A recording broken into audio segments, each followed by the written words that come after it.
There's never been a more two thumbs up to start the show performance. Where's my? There we go. There they are. Oh, there we go. Out of all possible exhibition results, that was as two thumbs up as it gets. Don't get much better. Dang, where's the chat at? Are you guys hear us? Check, check, check. Let me see the chat. Where y'all at? There we go. There's some people There coming we in. go. I'm just checking where, like, well, we'll talk about it once the show starts. I don't want to blow all my good talking points. Marshall. There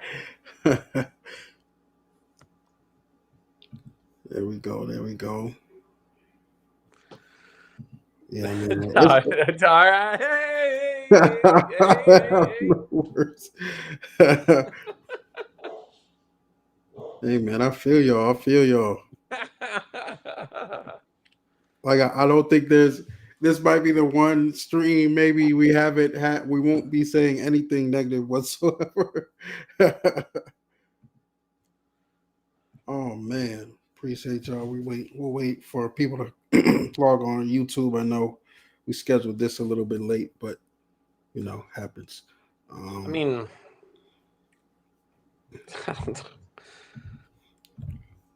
we're really at 10-1 right now. Go and put it. I'm not encouraging any betting of any sorts, but until we get that bag, we're still waiting on that bag. Yeah. Fresh off the Brooklyn parade. Shout out to the Liberty. Shout out to the Liberty. Liberty, Liberty, Liberty. All right, let's get started. Everything with about 33s or something. Yeah, I mean, we kind of felt that. We kind of feed off that energy. This place is amazing. Like I really love Duke, and I love the atmosphere I'm in here. Mark Williams, beast mode. Paolo first half, he had the cramping stuff. Fair enough. Beast mode.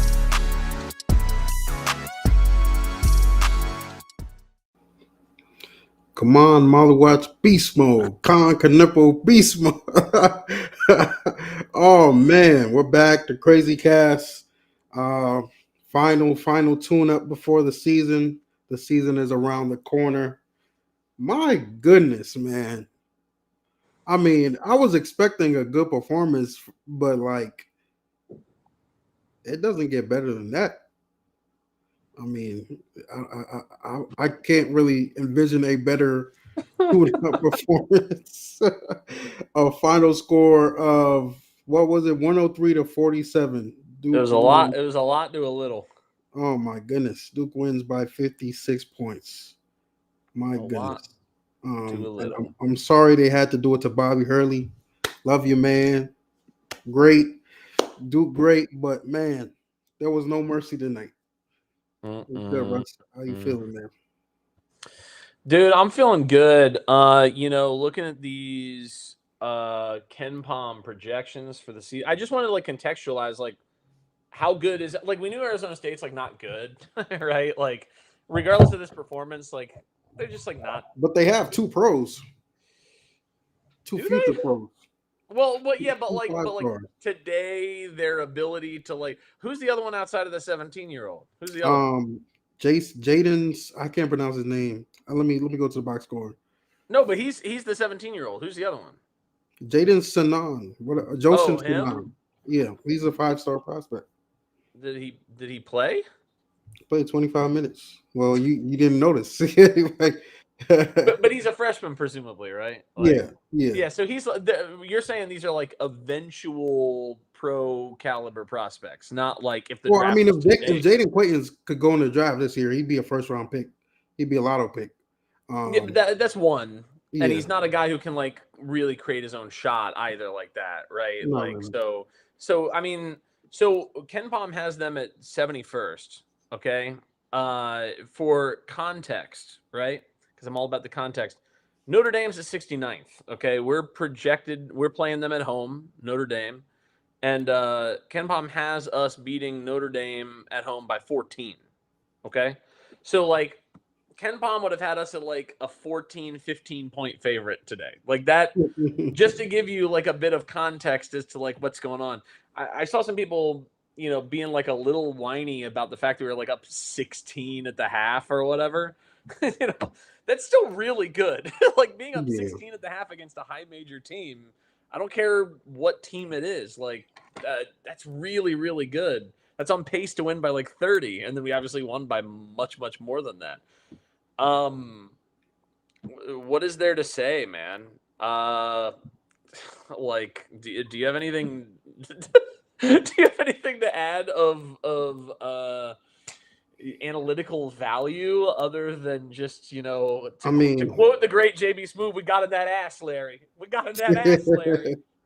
I mean, I don't know where to start. I mean, the shooting was what obviously took the storyline in the second half, shooting 14. I don't even know what the shot. Yeah, what was the final splits in the 3-point shooting? Because the 3-point shooting numbers were also incredibly good in the first exhibition. Obviously, that wasn't a team of real consequence in the first one, but like, give me a bigger. Let's go to the second half. There we go. There we go. That's what I want. 17-34. Yeah, and also, I mean, look at how many field goals we took compared to how many 3-pointers we took. Also, I mean, I know that skewed heavily towards the second half when we started feeling it, so we started letting them fly. But I mean, I don't know what Duke's. I'm going to look it up right now. So last year, 37.5% of our field goal attempts were 3-pointers. I mean, that's almost 48% that we took today, and obviously we were, I believe, over 50% last game. Yeah, if I recall. Definitely. I think we hit what? Did we hit like 14 last game? I think we hit about 50% last game too, or like really close, if I remember correctly. Yeah, so I mean, look, the 3-point shooting is great. That's of great value, but honestly, I'm a little like I don't want to like diminish the 3-point shooting, but there's gonna be days where the 3-point shooting is great, and there's gonna be days where the 3-point shooting where we just like can't hit it, right? Where we're getting good looks and we can't hit them. That happens. The thing that means a lot to me is the 47 points that we held Arizona State to, despite the fact that they took 57 field goal attempts. Right? That's insane. That's ridiculous, right? Like they took almost. What? How does that break down? That's about a field goal attempt and a half per minute of basketball, and they only scored 47 points. I mean, what? And also, they committed how many turnovers? I mean, it must have been like 15 or more, right? Scroll down a little bit. 18, right? Like, and it would have been more if we left in the starters. It would have been more. I mean, we were on pace at one point for them to commit about 25 turnovers. Now, again, Arizona State's not a good team, but like, even when you're not a good team, beating a team that you're supposed to beat by 15 by like 50 and beating them so soundly is incredibly impressive. Yeah, that's kind of like why I still want to bring it back a bit. I don't want to be that guy, but bring it back a bit to the fact that I'm assuming Arizona is not running, obviously, all their plays. They're going to keep it very light maybe for exhibition, but I think you're giving them too much credit.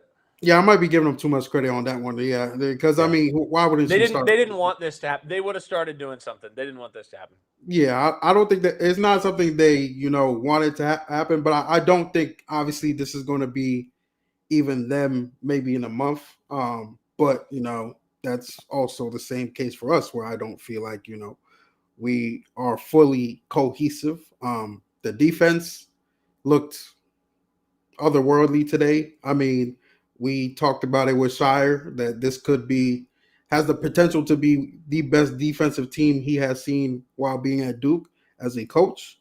I think Kaman really set the tone, and I was very, very happy to see them force feed him the ball tonight. Some of the passes were forced. Some of them, were, kind of just last minute drop it off to him, but I'd rather them force feed him than ignore him on offense. And it worked enough of the time that I don't mind it, right? Like it did, at least, yeah, for the most part. But yeah, I mean, he was defensively, he looked like an all ACC defender or defensive player of the year candidate just from his presence, not even from the blocks. The blocks were, great. They were great highlights, but just his presence as especially when they drove to the rim and noticed him there, you could tell they weren't driving with confidence, and that's why it's so important just for him to be on the floor. Like we don't need him sending every shot to the second row. His presence alone is going to scare people. And when you already have guys, Con Knipple looks like a pretty damn good defender to me. I don't know from what I've seen so far. As a freshman, he looks like a great defender off the bat. Tyrese, we know what Tyrese brings to the table. Cooper is the Swiss Army knife, can guard inside and out. Caleb, I feel like you don't really have to do much when you're surrounded by that many great defenders. So the potential of this defense, and obviously you got the guys like Malik, Sion coming off the bench, get Mason who can defend as well. The defense potential of this team is scary, and it's right now tonight they look like a UVA team with a offense. That's what they look like defensively.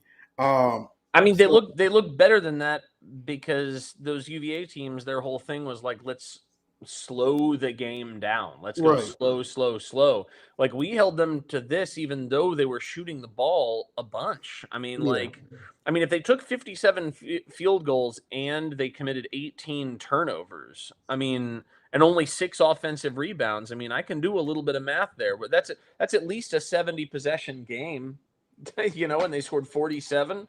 Like normally Virginia is doing that by holding teams to like 58 possessions, somewhere in there. Like, yeah, insane, man. I think Common more than anybody else really blew me away. Right away, the rebounding, the shot blocking, just having a guy that big and that active for those lobs. I thought he did a much better job than in the previous exhibition game of when he got a board or a catch, not bringing the ball down. He just immediately, he kept it up here where nobody could reach it, right?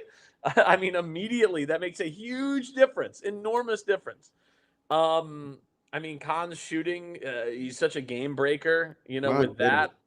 I was really surprised to see Caleb running the point, right out of the gate. But, Caleb and Proctor, trading some responsibilities at times and playing very efficiently. Both of them were quite efficient. Again, I don't know what the assist numbers were for the team in general, but Proctor 3 assists, no turnovers. Foster 3 assists, no turnovers. Flag 3 assists, no turnovers. Khan 4 assists, 2 turnovers. Mason 4 assists, no turnovers. That's just obscene efficiency. And part of that is that Arizona State has never been able to play defense under Hurley. But part of it is also, I think these guys move the ball really well. Sion with 3 assists, 1 turnover.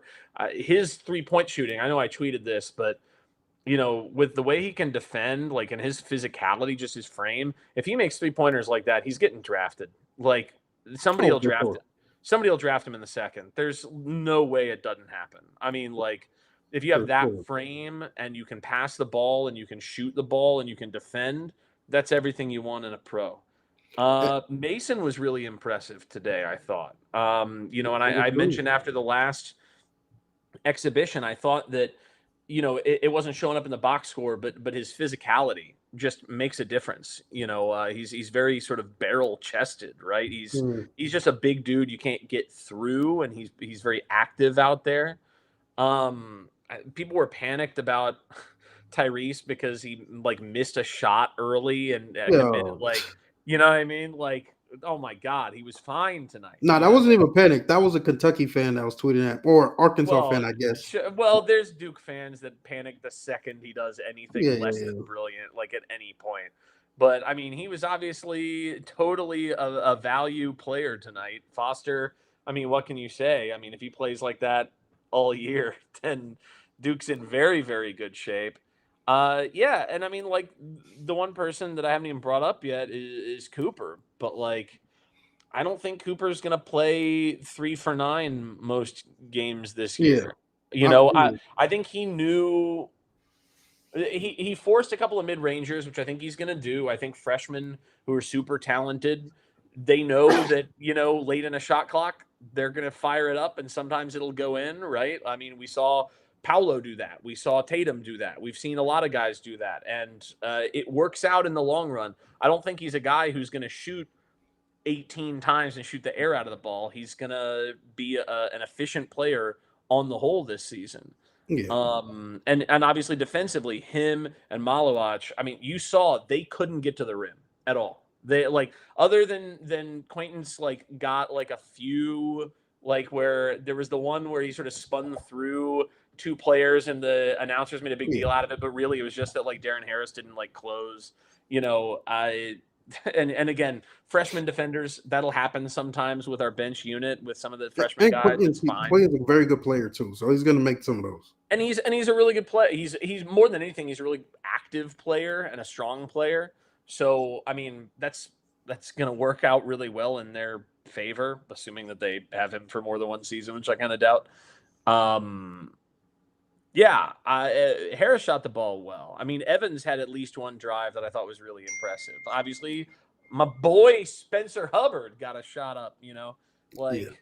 But even before go to Hubbard, back to Coop. Coop, the best thing that even I saw from Coop today was this was somewhat of a high stakes game. Obviously, it's an exhibition, so you know it's not the real season.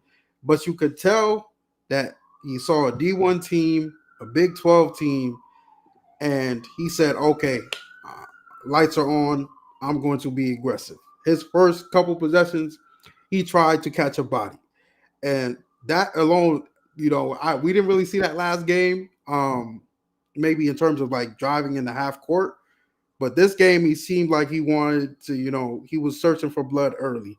So that alone excites me just because I know for the Arizona game, for the Kentucky game, for, you know, you might get a little different Coop. Obviously, you want that 24/7, but he has another year that he could give you. But I'm not worried about him. 3 for 9. Yeah. He missed some open threes. He took some tough one mid range. He took. I think he just took it because he had really nowhere to go. Offense was stagnant, and yeah, there was kind of sometimes you saw it. There were spacing issues, especially with Common and Dunker spot. But I mean, those will kind of be worked out. I mean, this is their first game against a Division I opponent. So, you know, I'm not really too worried about that. And it was kind of like I was saying in the first half, the offense wasn't clean. It was definitely sloppy at points. But even with the sloppiness, I thought they should have been up like 25 points at halftime because they were missing a lot of open shots. And you saw in the second half, usually a great shooting team will always regress to the mean. I don't know if that was still the beat. I don't know if 7. We went past it. We went past it. We went still past pretty good. it. If we went past it, that's still pretty good. Yeah, it's still a good sign, you know, that this team is a really good shooting team. Yeah, we missed 2 or 3 open threes in the first half. I think it was Khan. I don't think it was Coop. Somebody missed like a bunny at the rim. Yeah, but somebody missed a bunny at the rim too. Like, well, there were some points left on the board, but like, I would be guessing that like I know a couple of them became fouls and he went to the line, but like Coop took what 5 or 6 shots in the first like 5 minutes of the game or whatever. Like, you know what I mean? Yeah, he was asserting himself. And then once the team, it became very clear that we were getting a lead, we were maintaining a lead, we were keeping a lead. He wasn't like, let me get mine. He was playing in the rhythm of the game. He was defending. I mean, you saw multiple times, you know, he'd be on the guy and Malawach would be behind him cleaning up or vice versa. You know, that's such a deadly combination, man. Look, again, I have no confidence that like Arizona State is a good like watermark for anything this year other than, you know, they would be ranked 10th, 11th in the ACC, you know, somewhere in there, right? Like, but look, it's still at the end of the day a team that has some degree of talent You know, Yeah. I'm trying to. It's a put Big 12 context. team, man. I'm not gonna downplay who they are. I mean, it's a Big 12.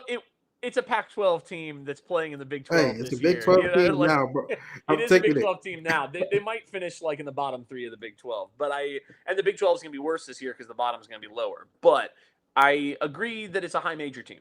It's a high major team. I mean, Adam Miller was like a 5-star guy, wasn't he? Like at one point. You know, They have talent. Like I just there's think they need to dudes. put it together. Yeah, I mean that's It's we gonna take time. we don't need to speak badly about former Duke players on this podcast, you know.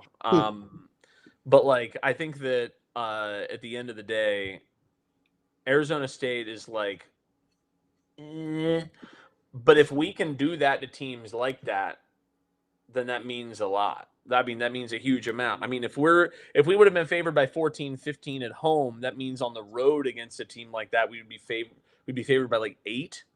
Yeah. And a lot of teams like that in years past with younger teams, we've struggled in some of those spots. You know, it'll be really interesting to see how this team plays on the road. But again, we've got the depth. I tweeted like, if you can bring in James and Gillis and Brown off the bench, these are guys off the bench. Off the bench, Like Brown didn't even like really do much other than like get some boards because he got those fouls right away. Like I think he's got a lot more in him than he got to show tonight. So that's the thing. That's like that with this team, and I kind of tweeted it too. Like everybody's sacrificing. Everybody is sacrificing to like we saw it tonight. The leading scorer tonight was Khan, followed by Caleb, Sion, Tyrese. I think last time it was Tyrese, Cooper, and Khan. Maybe Khan is the consistent, but it's going to be a lot of different people each game. It's going to be like Sion. I feel like is a guy. We're looking at a guy that averaged 15 at Tulane last year. He's a guy that's probably going to give you a 19, 18 point game at some point. You know, especially matchup dependent. Especially if he shoots the ball like he has done so far. I mean, and even Kaman ended up on maybe as our lowest leading scorers today. He's gonna have a 17 and 11 game. The thing I love about Kaman too is the rebounding. It's very it's standing out everything. Yeah, because even with Mark Williams early in his career, he kind of still struggled with that. Mark wasn't close to at the beginning what he is right now. Kaman is already like a force with rebounding, and that's going to be a huge factor, especially playing in the ACC. Wasn't he our leading scorer at the half? Like, did he even score in the second half? I feel like I don't think he scored in the second half. I feel like all 8 of his points were in the first half, and he was either the leading scorer of the first half or right around there. I mean, we don't need to look it up because I'm right. But yeah, I mean, that's like just this team just has so many weapons. We saw Shire today played 10 guys in the first 14 minutes. I don't know how consistent that will be. I don't think it'll be that consistent, but I don't think so either. But it's cool. It's cool. It's definitely cool, and it's definitely, I mean, what we want to see at least early, especially when we play these lower tier teams. Because I do feel like at times, you know, I was looking at the team and I was like, just the game itself, and then I was like, okay, we might need someone who could get to the hole here at will, you know, because our guards weren't doing that initially. So I was like, maybe we can sub in Isaiah Evans. Isaiah Evans did come in. He was just shooting threes too. So, you know, it's definitely going to be a matchup dependent thing, I feel like at points, but it's also going to be a situation where this team is very top heavy as well. So if the guys are cooking up top, if Khan is cooking, if Cooper's cooking, if Kaman's cooking in the big games, they're just going to play most of the game. So, you know, against teams that are good, you can let guys ride. I mean, I think the other thing too is we pulled Coop after the first like 8 minutes, he was on the bench for a good stretch there of the first half. We've got a star who can rest. I mean, like we don't have to play this guy 35 minutes a game. We just don't. Like Yeah. You know, obviously he's going to play more minutes than not in most games. You know, most teams aren't this quality. I forgot that last year Arizona State was 14 and 18, and they're 127th in Ken Palm. Like, you know, it's not a very good team, but like there are going to be teams that we play that are going to be in that same, like Virginia Tech will be in that range, Boston College will be in that range, Cal will be in that range, Stanford will be in that range, like SMU will probably be in that range. Like there's teams that are going to be in that range, and we've got to not just do our job and win, but like the last couple of years, we've had a few games in there where we've won by like 3 points when we should have won by like 12. You know, Yeah. that can't happen this year. You know, if we can do this. And again, it's just an exhibition. Who knows, like the extent to which the fire was burning in the belly of those Arizona State players? They may have partied last night. You know, they may have just been happy to be, you know, on an East Coast trip. But like, it's just a really nice thing to see at the end of the day, more than anything else. Yeah. Yeah, for sure. I definitely think at least what we can take away, regardless of opponents, is this team can shoot the ball. The Yeah.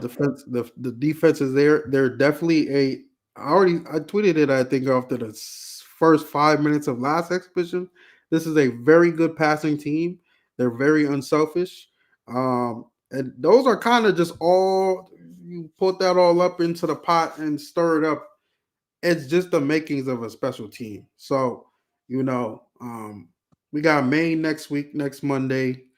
Army after that, and then Kentucky. Kentucky will be very interesting because I did watch their game, but granted, it was against like I don't even know, it was an NIA team or maybe a D3 team. Yeah, it was some like whack team, but like I think that Kentucky is going to play the way that Mark Pope likes to play, which is they're going to fire a ton of threes. Yeah. And so our ability to defend the perimeter, and Mark Pope runs a lot of like cool stuff. I mean, he does backdoor cut stuff. That's the sort of thing that we've been roasted on before. You know, he gets people open on the perimeter, right? These are things that and they're going to be an old team. They're an old team. They are. So, you know, this is something where I do kind of expect us to play like more like 8 players in that game, you know, 8, 9. I definitely don't expect that deep a thing unless we're running the score up. Just because you don't want to take your foot off the gas against a team like that, because they can score 9 points in 40 seconds. Yeah. So like, I don't know. I don't think this changes much in terms of what I expected from the season. Like, this is not the sort of thing where I'm super like, oh my God, everything is different than what I thought. Like, I knew we had shooters. I knew we could defend. It's great to have proof positive of this. Also, somebody pointed out in Trilly's Discord, Zion, and I didn't even realize this. What were the minute allocations for ASU tonight? Can you go to their box score real quick? Yeah, I mean, you're looking at their starters played 32 minutes, 31 minutes, 25 minutes. You know what I mean? Like, we played a lot of our bench. Our bench was playing a lot of minutes against their starters. Yeah. You know? So, again, that's good. Like, our bench needs to be able to hold their own against the starters of that sort of tier, you know, teams ranked from 60th to 90th in the country. I mean, they got to be able to do that. Yeah. I mean, I'm watching the highlights now. The highlights are sick because the other team was so overmatched. Just so overmatched. Like, I just don't want to overreact, obviously, but it's hard. It's hard just not to put stock into a game like this, just because you know there's so many variables that you could take away that, you know, are positive. Like, not really much. The only thing maybe knock I maybe have was them not getting downhill enough in the first half.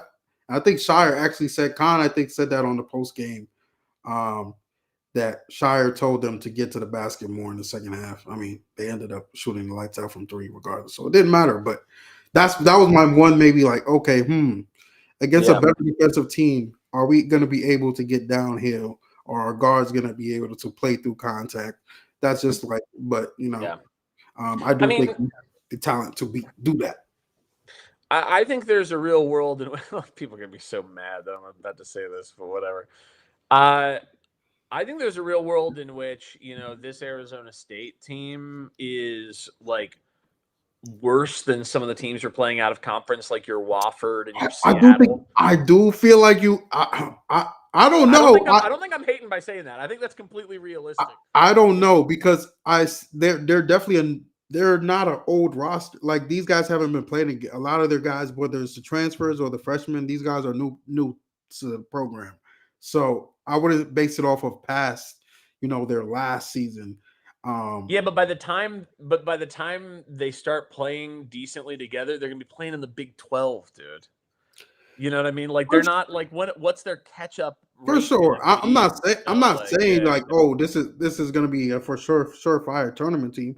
I'm just saying we don't really know yet what they are gonna be or what they are right now. I mean, if you look back at like Bobby Hurley's last 5 seasons, for instance, 86th in KenPom, 97th in KenPom, 55th in KenPom, 127th in KenPom. They're projected 71st this year. If you go back past that, 63rd, 57th, 49th is the best they've ever been. 126th, 93rd. I mean, like you're basically looking at a team that is always on average around this like 70 to 90th sort of thing. A team like Wofford at least has like a winning culture. You know what I mean? Like I know it's mid-major winning culture, but like they're guys that aren't scared. Like we've seen them be not scared. Listen, I don't even care. I don't care who they were playing tonight. Also, Wofford wasn't that good last year, so I'm sure. Yeah. But Seattle was good last year. Like, I'm not Seattle's going to. not a complete trip. I'm not going to analyze, how good Arizona State was because there was still NBA talent on their floor tonight, or there's still somewhat good talent. There was better talent than we've seen all season. So, Sure, it's the best talent we've seen so far. Yeah, yes, so correct. far. So that's all that matters. It was a step up from last game, and they throttled them worse than last game. So I don't care I can't recall the last time we throttled a high major team. Like, have we throttled a high major team like that in like the John era that wasn't like Louisville? You know what I mean? Like you said in the John era, so 2 years.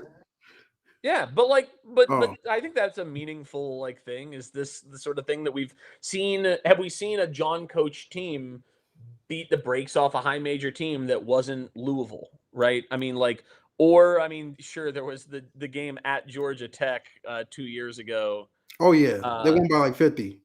Yeah, they won by 43. But again, that was a team that was 161st in KenPom. I mean, like that's a team that is probably notably worse than this Arizona State team is.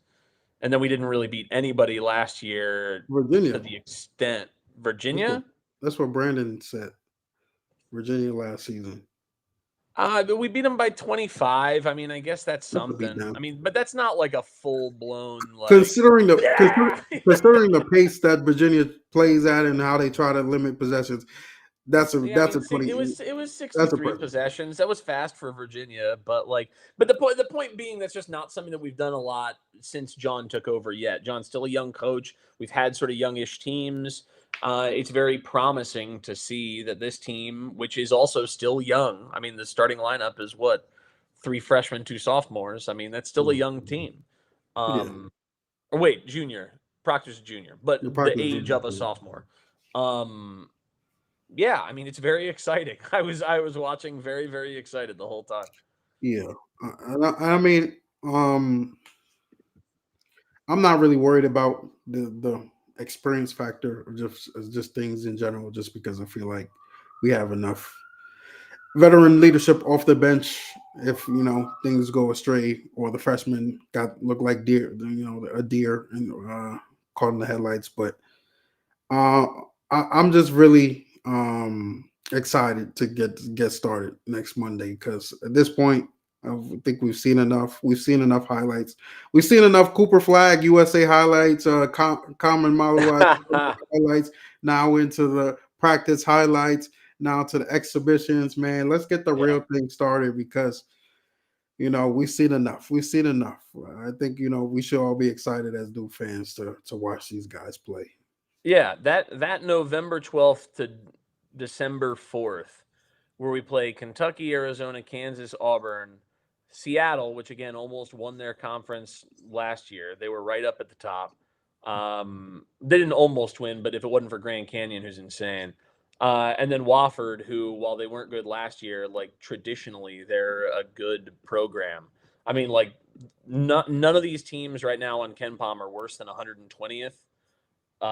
That's a hell of a 6-game stretch. Like that's an insane stretch. Oh yeah. I like it'll be really really good to see how Duke does against some really really steep competition. And again, those Kentucky, Arizona, Kansas, Auburn, like there's pros in those games, man. Like and there's age in those games. Like those guys are going to be very experienced. So it'll be interesting to see how Duke steps up against those guys. I want to get to Anthony's question here because he asked this a while ago. The broadcast was saying Shire should run a deep rotation to give our talented guys a chance. What do you think? What do you guys think?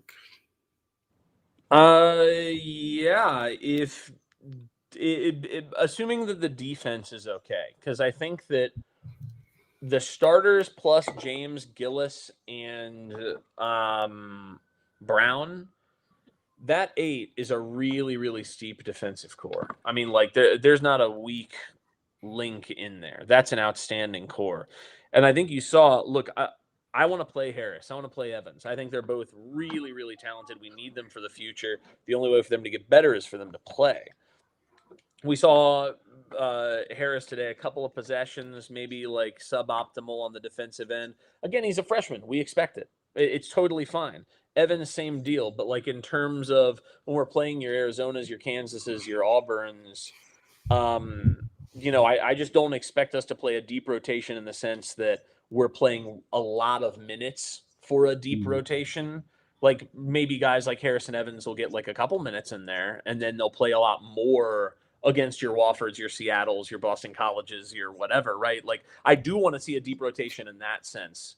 Yeah. I don't want to see what we've seen in the past where guys sort of kick it on the bench when in games where we're up 20-25, we could wheel out the next gen of players and see what they've got and let them cook and let them get some experience. So in that sense, I would like a deep rotation, but in big games, I kind of expect between 8 and 9.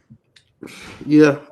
I mean, I kind of agree. I definitely hope at least early in the season we extend the rotation a bit just to weed out who's ready. Especially if we're going to be pressing a lot too. As Shire said, you're going to have to use bodies.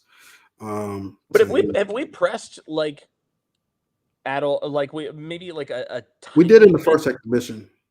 Yeah, but we only even did it. I felt like in the first exhibition it was very like sort of flashing press at them rather than like trying to trap, rather than doing anything where we're really causing chaos. We just sort of wanted them to like burn another couple extra seconds, right? Like I mean that's essentially I feel like what we're going to be doing it for more time than not. But I do feel like when we do get into these maybe higher stakes games against big time opponents, it could be a thing we have as in the back pocket. Okay, I'd love to see real havoc inducing full court press for like, especially after made baskets, when you drain a big 3 on the road and then all of a sudden, they don't get to just like waltz up the court. They like, we've got the bodies to do that. It would be really cool to see. And certainly freshmen, even if they're guys who in the half court, might get lost away from the ball and things. You ask them to do you think Isaiah Evans could pick up the ball and watch the guy with the ball in a full court press situation? I do. I mean, I think freshmen sort of understand guarding the ball. It's the off ball stuff where they get, thrown, generally speaking. Yeah. But I would love to see it. I think it'd be awesome. I think it'd be so fun. And if we do that, then we should be playing 10. I completely agree with that. Yeah. But again, it's all matchup. I feel like matchup dependent. I think this guy is an Arizona fan. Jervis Williams. I've seen all your Arizona comments. Can we get your way too early take on the Duke Arizona game? I mean, I watched a little bit of their exhibition. I mean, they look like they could score. Obviously, we know number. Oh, I guess he's number one now. Caleb Love changed his number. That's funny. Yeah, I guess we know him pretty well, more than most. So, Yeah. it'll be. I think honestly, maybe their toughest matchup, just because of the road element off the bat. That place is going to be rocking. Probably is that our first road game of the year? Pretty sure that's our first road game of the year. Yeah, I mean, I feel pretty safe in saying it's our toughest game of the year by the numbers. Yeah. Like when you include the fact that we're on the road, like when you look at Ken Palm's like projections, that's the only game that he has us projected to lose all season. Yeah. For whatever that's worth. I mean, like obviously some of them were only projected to win by like one and like a couple, and so then like those stack up, and so we'll lose a few of those. But like that's the only one that's a projected loss, and it's only by 1 point. I think that game will be a great test. I mean, we'll learn a lot from the Kentucky game. Obviously, we lost to Arizona last year at Cameron in frustrating fashion. Oh, that game was so ugly. So ugly. Yeah. Goes without saying. They've got talented dudes this year. It goes without saying with that as well, right? I mean, they've got Love. They've got Love. They've got Jaden Bradley. They've got KJ Lewis. They brought in Trey Townsend from Oakland, who's a guy who I really like. Carter Bryant's super good. So, I mean, I don't know how necessarily super deep they are. Like, maybe there's an opportunity for us to exploit them a little bit in that sense. But, like, I do wonder if Trey Townsend, I'm assuming he's not starting at the 5, but I think in the first exhibition they had, he might have. If he's starting at the 4 or 5, bro, that brother is 6'5". He's a dog. Trey Townsend is a dog. Don't get me wrong. He's a dog. He's a great player. He's He's like 6'4", 6'5". Yeah, I ain't having none of that against Common or Cooper. I'm not. I'm sorry. If he beats us on the glass or interior, I will be very mad. They don't have. I know they got like some young dudes with size. But, like, I think the guys that people expect to play a lot, I don't really see being, like, 6'8" and up, you know what I mean? Like, I don't know. Like, Carter Bryant's, like, 6'8", but so maybe, like, 6'9" and up. I don't really see a lot of guys on their roster expected to play a lot like that. So, I mean, then when you look at a Flag, Malawach front court, I mean, there's something to be exploited there. That said, obviously, they're also not a short team. We're not going to have the same – like the fact that we're all 6'5" and whatever is going to mean less when it's, against a backcourt that's like 6'3", 6'4", 6'5", like Arizona tends to run out. Yeah. So, and Arizona's going to want to run also for sure in a big way. Yeah, I mean, if Jervis Williams, who I'm assuming is an Arizona fan in the chat, says Awaka at the 5, Townsend at the 4, then yeah, I mean, that's running like 6'6", 6'8" at the 4 and the 5. I mean, like Duke's going to run out a lot bigger than that. So I don't know. That'll be really interesting. It'll be nice to feel like we have noteworthy advantage in the front court this year. That'd be nice. That'd be great. Yeah, I mean, it's definitely gonna be a fun matchup. I will say at least Caleb Love has never seen a Duke defense. Where are all these Kentucky fans coming? Not Kentucky, Arizona fans coming from. Come on in, guys. The water's warm. Caleb Love has never seen a Duke probably perimeter team that can defend like this, at least potentially, when you can even throw a guy like Sion on him, who is more physical, can probably move his feet just as well. Well, it would definitely be very interesting to see how they match up. But before Arizona, we have a bigger fish to fry, at least earlier. So, we gotta see that first. Do we play Kansas first or Arizona first? We play Arizona first. Okay. Arizona's our first. We play Maine, then Army, then Kentucky, then Wofford, then Arizona, Kansas, Seattle, Auburn. Okay. Because, I mean, even that Kansas game, I watched Kansas, even though it was without Hunter Dickinson. don't know. I'm not moved. I saw DeJuan Harris look a little sorry on the defensive end, but I won't get there. I won't get there yet. I'm getting too confident, man. They weren't making their shots either. I expect Kansas to shoot the ball better than they did, but I mean, their returning core of guys that are coming back are not guys that shoot the ball. So then you're relying on the guys who have been brought in as transfers to shoot the ball well. And that can create some things. I mean, AJ Storr got to do whatever he wanted at Wisconsin, and now he's going to come in and got to share it with Dickinson and got to share it with these other guys. I mean, that'll be really interesting. It'll be really interesting. It's a really exciting. And then obviously nobody even brings up the Janai Broom of it all with Auburn. I mean, like that Auburn team is also a fantastic looking team. I mean, like that's a beastly roster, a beastly team. I mean, Broom is a National Player of the Year candidate, right? Like that's going to be a tough matchup inside. That's probably the best individual player. Well, I guess he's the best individual front court player that we're going to play all year. I'm still going to say R.J. Davis. No, R.J. Davis is the best backcourt player we'll play all year. Janai Broom, the best front court player. Jesus Christ, that's hard to say. The best front court player we will play all year. Yeah, man. What? But and the ACC is stronger this year. So again, a lot of this stuff matters for watching a game like this Arizona State game. Makes you feel really excited for, again, somebody said Ken Palm is gospel. It's not. I'm not treating it like gospel. I'm just treating it as like a broad framework. When you look at if Arizona State is at 71 preseason and Syracuse 68. Notre Dame 69, Georgia Tech 70, SMU 74th, Louisville 64th, Virginia 78th. I mean, you're looking at a lot of teams that are like you're looking at a lot of teams that are like Arizona State-esque, right? Hey, like, you have mentioned KenPom way too much tonight, bro. Way too much.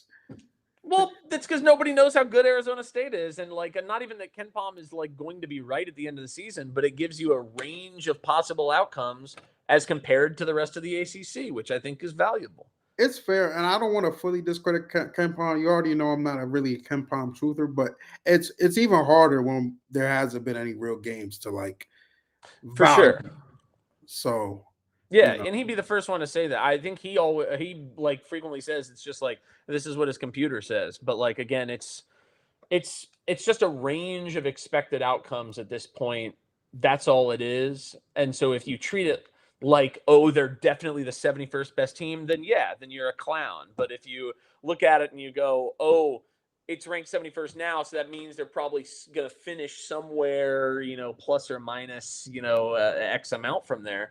Then it gives you something at least to think about, generally speaking. And so I think in that sense, it's really valuable because I do think that the ACC is notably better this year. And whoever said I was a negative Nancy earlier, everybody knows I was a negative Nancy about the ACC for the last 2 years. And this year, I think the ACC will be better because the middle of it is a lot stronger this season. So I think that means a lot. I agree. I expect Louisville to be way better this year. Matthew, I think the starting it'd be hard to be worse. Yeah, it's hard to be any near close. Matthew, I expect Monday, probably next Monday, that'll be the same lineup you saw tonight.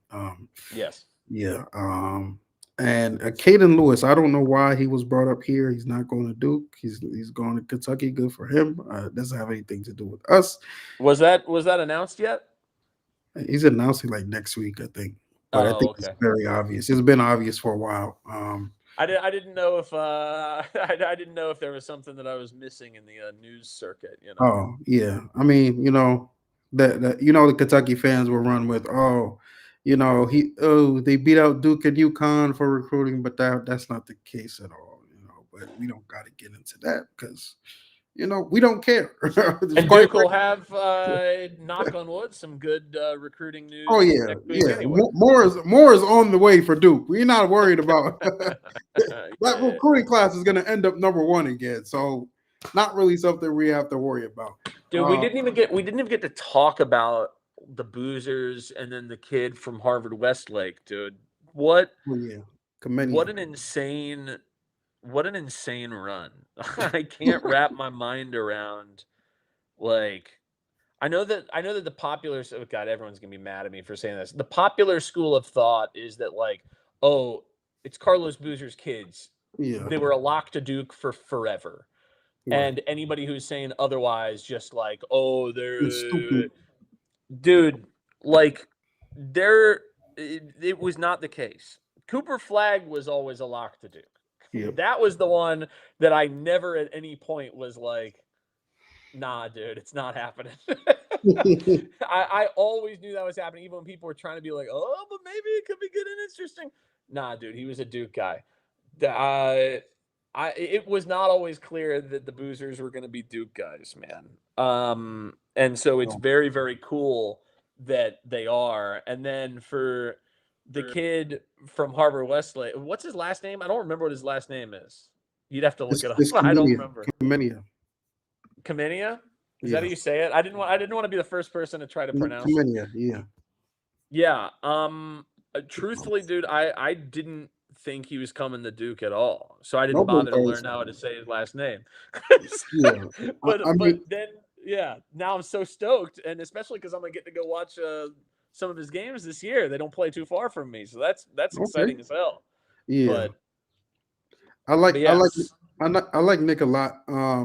But yeah, back to Shire. Shire never doubt Sean Shire at this point because I mean I even feel like the Boozers. I mean, a year ago, some people who have talked to me about it or asked me about it a year ago, I would tell you, nah, the Boozers not coming. So give it up.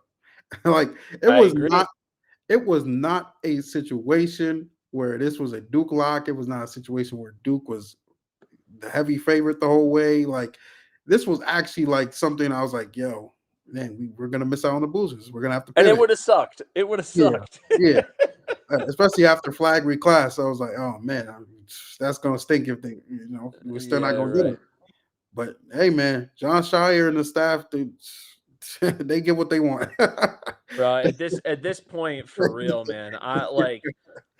Even guys that like I didn't even think were like on my radar are coming to Duke. Like that's wild, dude. Like and I'm not even like you're probably more plugged in than I am in terms of like who everybody is in a coming class and whatever. I usually know who like the couple of like biggest guys are, and like that's about it. Man, like he really can. Somebody just said like you can walk into the gym and point his finger at somebody and say, "Are you coming?" I mean, like it's starting to feel that way for sure. It's like I have no doubt we'll lose somebody at some point. It's bound to happen. We're gonna lose somebody at some point. But the run he has been on, like rivals. I mean, wouldn't you say it rivals like what K at his peak was doing? You know what I mean? Like, but that's the thing. K at his peak was because of Shire. Like, still because of Shire. That's true. That's a great point. That's why, in my opinion, I was tweeting it. I think he's the greatest recruiter of our generation. I honestly think he's better than Calipari. But people are going to get mad at that because Calipari kind of started the wave. But well, and John, it'll take a little more time when he's. It's a lot easier with Cal because he was the head coach for so much of that, right? Yeah. Like now that John is getting them as the head coach, because we heard when John got the job, everybody was kind of waving their hand. They were like, but it's like because Coach K's there. It's easy to recruit when Coach K's there. Yeah. It's like, but dude, he's still crushing it, man. I don't know what to say. I'm flabbergasted. We had the guy on the show. I should have been like, how do you do this? Don't give us the recipe or whatever, but like, that guy's good with like moms, man. He's got to be good in that room. Like he's got to be like, this is some delicious pie, Mrs. Whomever, right? Like he's got to be killing it in those living rooms, man. And I won't even fully just say it's just Don too, because I mean Jay Lucas, that man. I mean he came in when he came to Duke. It was okay, dang, Duke got the best recruiter, and now they have the second best recruiter and the other best recruiter, right? So it's definitely a team over there. The staff just they get what they want, man. Now if we can make a Final Four, if we can win a championship, right? If we can in March deliver those end results too, then that just then like what negative recruiting can even be done at that point? Like, you know what I mean? Like the only thing some coaches could claim at this point is like, well, I won a title and he hasn't. Right? Yeah, That's all they can even say at this point. pretty There's much. nothing else they can say. Yeah. And so if he can get there, then they can't say anything, I don't No, think. I mean, the only thing they probably could say is, "Oh, look at how many guys transfer out too." You know, that'll be their calling card. But And do we expect that every year though? I don't expect it every year. I think Especially that not last year. Last year, last year was weird, and the year before was weird in the other direction, right? When yeah, nobody transferred. nobody And I transferred. think that this past summer was an offshoot of, I think, the fact that nobody transferred the year Right. before. Right. And so then it just seemed a lot more outsized.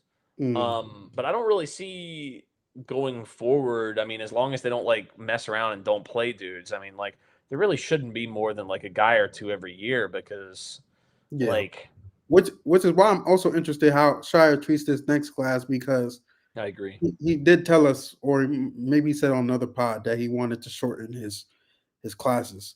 So you know that we're still in the race for somebody. Somebody's about to commit, and Yeah. then there's probably still going to go after Nate Met. So that would still end up being a 5-man class, which kind of doesn't add up to shortening classes, but we'll see. Yeah, it depends on how many guys he expects to come back too, right? Like if Yeah. he only expects like 2-3 guys back, then okay, a 5-guy class with like 3 transfers and 3 guys coming back is more or less what we have this year, with 1 or 2 numbers slightly adjusted, right? Like I know that he said, again, I think it was on our podcast, that the Crazy Cast, where he said, you know, like not all transfer class years are going to be rated equal, especially given that the 5th year thing is going to go away. And so then the immense value of transfers going forward might not be what they've been for the past like year, 2 years, 3 years potentially. So then, you know, what do you look for in the portal? You know, does it then add up that some of these young kids who are coming in, maybe it does make it a little easier to win with freshmen when you're not having to face, you know, 4-year and 5-year laden starting lineups every year. I don't know. That'll be really interesting too. But at this point, the fact that he got the Boozers and Nick, I mean, like, it's insane, dude. That's just the craziest thing. Who's a player that we really wanted that we lost in recruiting? Dude, you got to go back. You do have to go back. Harrison Barnes? Yeah. Was it Harrison Barnes? I don't even know. No, I mean, like, there's probably 1 or 2 more recent. If I had to, Did we want Trey Young? No, I don't think we. I think we chose Trayvon Duval over Trey Young.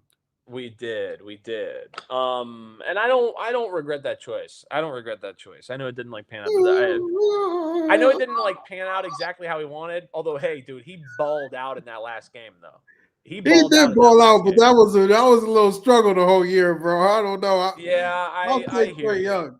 I'll take Trey Young. But like, but we couldn't have known coming into the season that it was going to go like that for Trey Young that year. Like, he all of a sudden went from a dude who was like a 5-star guy, but was not seen as like a phenom, to like within the first like 5 games of the season, everyone was like, this guy is appointment television and you cannot miss a single game he plays. Yeah. Like, we couldn't have seen that coming, dude.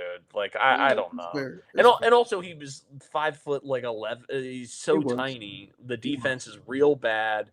Our defense was bad anyway, though. We were playing zone. Yeah, that's true. That's it. Dude, but can you imagine that team with Young as the point of attack defender instead of Duval, dude? No, that would have been rough, man. Yeah, I don't know. I don't know who the last guy was. I mean, I feel like the last even high profile miss was like Kevin Knox. Like, is there a guy more recent than that? Well, Kevin Knox was what year though? That was 20. Was It was that still a Tatum while year? back. It was a Or- while back. Yeah, I don't remember that. What class was he? I definitely thought we had him, but I don't remember what class he I was. thought we had him too. I mean, Rowe and everybody had the crystal balls for him. He was class of I don't know.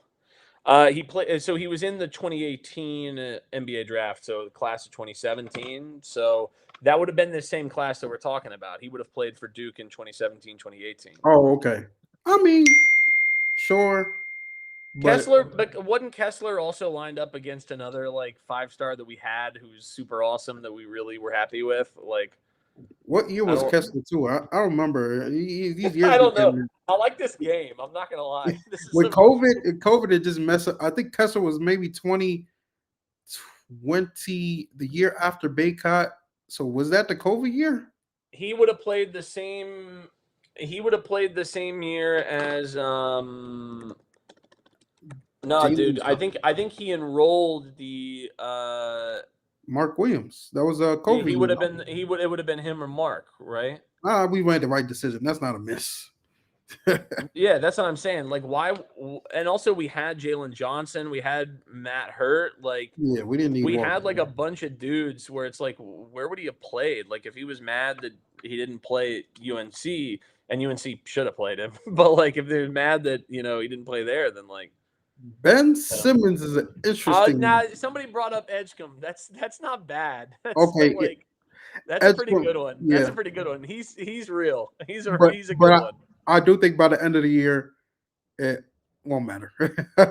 No, I agree. And like Yeah. and I really like the guys that we have. I wouldn't have wanted to lose any of the guys that we had.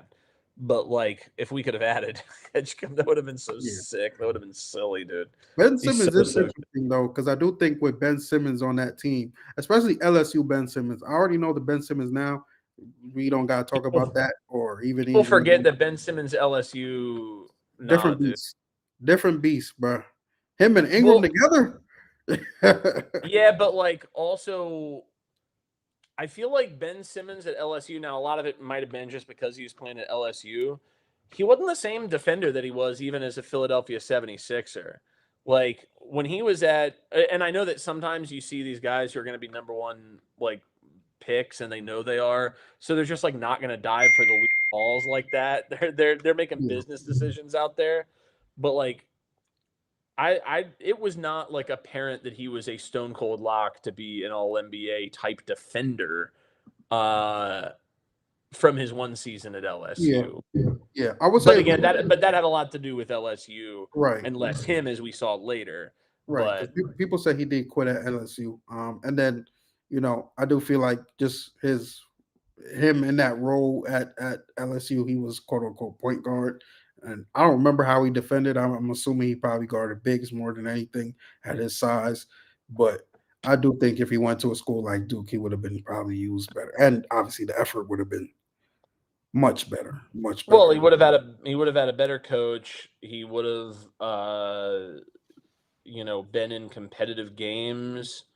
He was ostensibly like the center, like defensively. I'm like 99% sure, or power forward, right? He was the interior guy, and like he was also the interior guy on offense, even though he was the point guard. Like the majority of the stuff that he took was very, very close to the basket, as we have seen later. It sort of never really changed. Yeah, but Flory, I don't regret. That's not a miss. Did you watch Come On tonight? Talking about dude, we're this fine. Might not be a Duke fan, so I don't even know. Now the guy who brought up Sean Livingston, we didn't miss on Sean Livingston. Sean Livingston just went to the draft. He went to the draft, and that will Chris haunt Humphries me. too. Chris Humphries went to college forever. That is by far like my number one, because we were a number one seed that following season when Sean Livingston would have been there, and our worst element on that team was point guard play.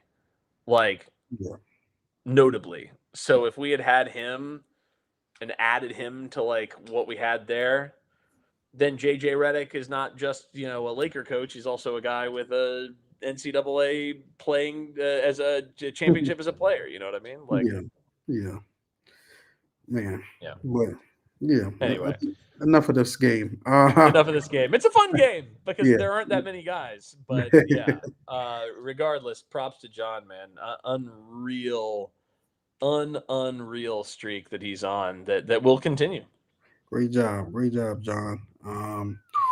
But yeah, it's Keep 10:30. winning games like this too. Keep winning games like this. Yeah, keep winning games like this, man. We Ooh, are buddy. officially 8 Oh, days away from the season. Yeah, man, this is really exciting time. I think Duke fans should be more excited than you've been the past 2 years. Not that those teams were bad teams, but I think this is a little bit different team we're looking at right here. Um, but yeah, man, we appreciate y'all. We appreciate y'all for tuning in. We'll be back.